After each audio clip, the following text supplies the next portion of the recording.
Hey everyone, thanks for watching. Maybe this is the first time watching our channel for you. I hope you like what you see. It would be wonderful, and you'd be really helping us out if you do like the channel to hit the subscribe button. If you subscribe, you're going to be able to see the hashtag Embarrass Harris next week. Just click that little bell and thank you. Hey there, I'm Chris. Thank you again so much for watching. We're here to talk about Week 9 ranks for your fantasy football squad. As always, we will scroll through my initial Week 9 ranks as we go through the show, but please check out harrisfootball.com. That is where I update. All the way through to Sunday, you'll find updated ranks. So these ranks that are scrolling alongside me are going to get out of date as we get news. Now, I really like doing this channel. I mean, I'll tell you about ranks all day long on the podcast, but on this channel, I can actually show you players. And I feel like we all get smarter when we actually see them play. I'm going to start us out today talking about the Denver Bronco running backs. So I'm not going to wait until the end of the segment to say I have Melvin Gordon 15th in a standard league this week, and I have Phillip Lindsay 16th. So, in this crummy landscape of fantasy running backs, they're both probably in your lineup Week 9 in, I don't know, at least until Thursday night. Looked like it was a cake matchup against the Falcons. Maybe I'm not as sure. I still think you run them out there. But let's talk about the difference between how they have played. Okay, listen, I will admit that Melvin Gordon's performance 2 weeks ago against the Chiefs sticks in my craw a little bit because he fumbled on an early punch-out that wasn't great in the snow after a catch, and then he had, could it have been the worst flea flicker backwards pass in NFL history? It could have been.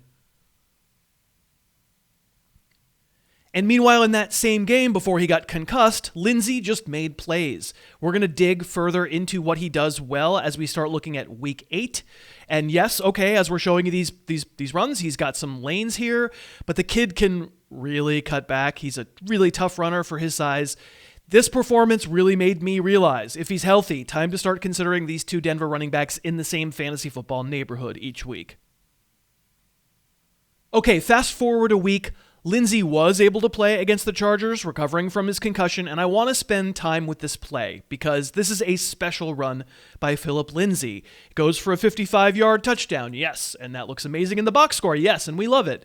But if we run it back and we watch it from the end zone, I think you'll agree that not all 55-yard runs are created equal. I want to highlight number 71, Broncos guard Austin Schlottman.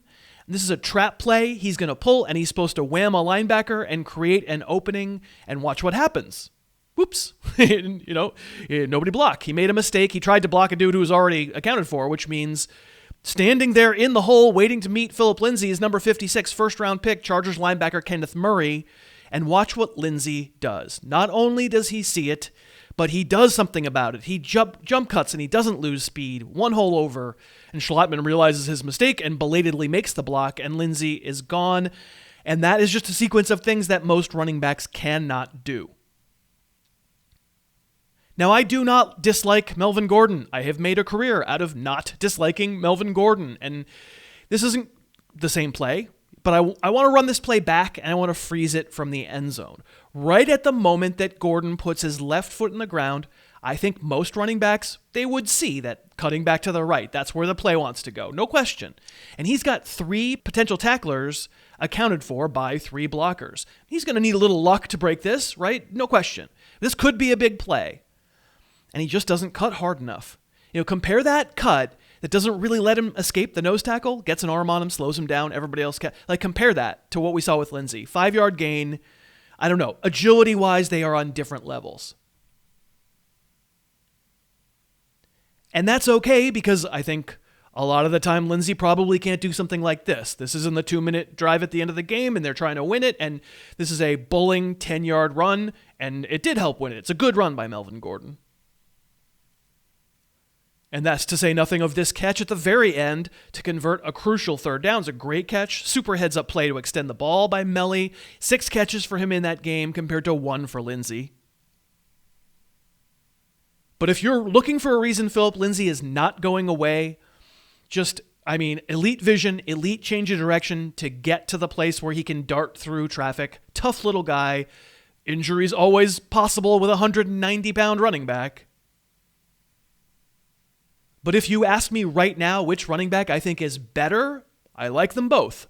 I think Lindsay has played better. For this week, I think we're probably giving either one a chance in our lineups, and we'll see how the workload works out. It may be a split the whole rest of the year. We'll have to see in the second half of the season, but watch out for Phillip Lindsay. Okay, we'll get back to some more video film breakdown in a second. Let me thank the sponsor. We have DraftKings sponsoring today, and of course I'm going to talk about our weekly viewer contest that so many of you play in, and I have a winner to announce, Kyle Pate, with whom I have already been in touch. Kyle won the chunk of the season that went week 5 to week 8. He scored the most combined points in our DraftKings contest, and we're going to have a Skype session together. And in that Skype session, Kyle We'll talk about whatever Kyle wants to talk about. That's really fun, and you can win that prize too. All you have to do is enter our weekly DraftKings contest each week. We'll put a link to this week's contest in the notes below. We're starting a new segment. The cumulative winner from weeks 9 through 12 is going to win a Skype or a Zoom or whatever you want. And if you haven't ever played DraftKings, it's really easy and fun. Dave Hewitt and I will talk about our picks on Thursday's YouTube show. Just go get the DraftKings app or go to DraftKings.com and use the promo code HarrisTube. If your season-long team is injured, if it's cooked, DraftKings is a way to keep things fun. Use that code HarrisTube. All right, so back at it, and there are so many wide receiver options out there that feel exactly the same, and I think that's mostly because they're exactly the same. They're very difficult to tell apart, but I thought we would look at a high upside option I like for this week. With obvious downside, you're going to know exactly what I mean when I tell you who we're talking about. I thought we'd look at Mike Williams. You know what Williams' deal is. Last year, 7 games over 70 yards. And 10 games with 3 catches or fewer. He is one of your prototypical big play guys. And for fantasy, it can be frustrating, but the booms are great, even though the busts are bad.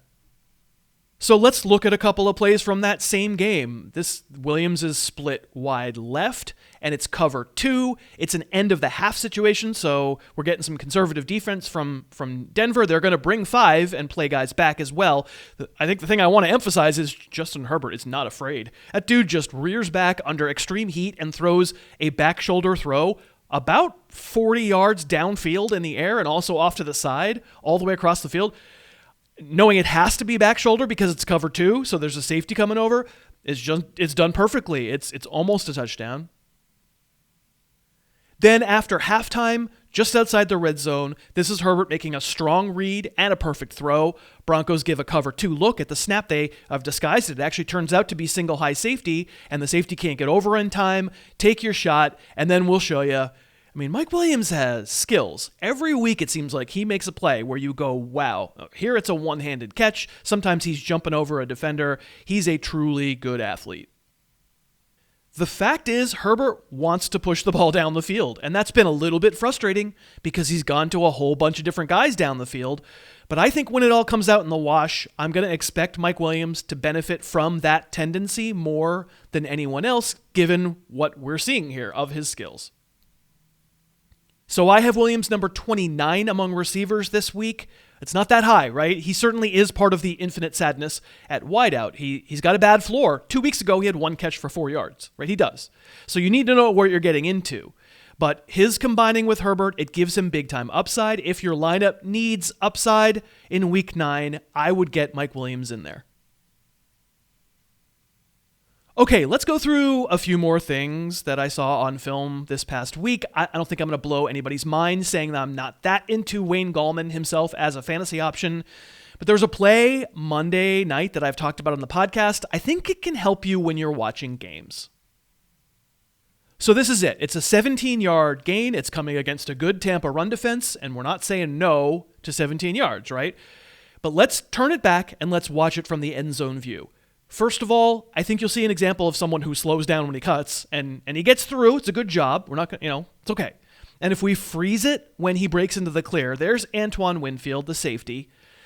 I want to tell you this is a touchdown. If this is Dalvin Cook, this is a touchdown. And I'll prove that in a second. If you watch your running back get into the clear like this and be that far away from one man who's already broken down in front of him, and that's his move, a jump cut that's not really a cut and completely slows him down, and the one man tackles him, that's not a great running back. Just by way of comparison, this is from last year's Green Bay game for Dalvin Cook, but I wanted to find you a play that looked similar, where there's one man standing between him and an even bigger play, and when you see the safety have to make that concession, that move, to lunge like that and not barely touch him, one of these running backs has juice and one of them does not, and you knew that. This is really not about Wayne Gallman, right? These are ways you can become better film watchers yourself. Notice stuff like that. And you'll get less fooled by 1 week wonders. Speaking of running backs who don't take much evasive action, bad revenge game for Le'Veon Bell. Neither running back for the Chiefs did much against the Jets, but this play stood out to me. Yeah, it's harmless. It's a 4-yard gain. But let's go back to the press box angle, and let's freeze it just as Bell catches the ball. Okay, you don't have to score on every play. Sometimes the defender's there, and he gets paid too. But this is a moment frozen like this, 4 yards of space away from a defender. I'm sorry. I think former Le'Veon Bell makes a move here, maybe cuts it inside, uses that space to turn it into something more, and Bell just doesn't. He kind of braces for contact, and he basically runs out of bounds. I'm not trying to tell you he's fully cooked, but we've said it on the channel for a few weeks now. I think there are a few things he cannot do anymore. And lastly for today, one of our favorite players in the league. It's been a while since we gushed about the Jack Gerbil, Josh Jacobs. Yes, he got a huge workload in the weather game against the Browns. Look at the stacked front he faced on the second run and still found an opening, and he accelerated and he cut. He's just such a good player on tape. And in the fourth quarter, 3 straight times from the one, Jacobs was supposedly stuffed, which was frustrating for his fantasy managers, except he got in on the second one. Look at this. He scored a touchdown. If you have Josh Jacobs and you lost a close fantasy game last week, I would file an official protest with the league. I am personally outraged, and I will co-sign your protest. That's going to do it for this show. I would like to remind you, leave a comment. Let us know what you think. Please subscribe. You can participate in the Embarrass Harris. Next week, click the little bell. And of course, come play DraftKings with us. If you've never played DraftKings before, use our code, HarrisTube. Use the link below. You'll be in our group, and you got a chance to win a Skype session with me. I mean, look at this. Who wouldn't want to win a Skype session or a Zoom session or something with this? Thank you very much for watching. Thanks so much for watching. Please, please, please smash that like button, write a comment, tell us who else you'd like to see us review film on, and of course, best of all, please subscribe to our channel and then click that little bell above the subscribe button and you'll be notified whenever we post a new video.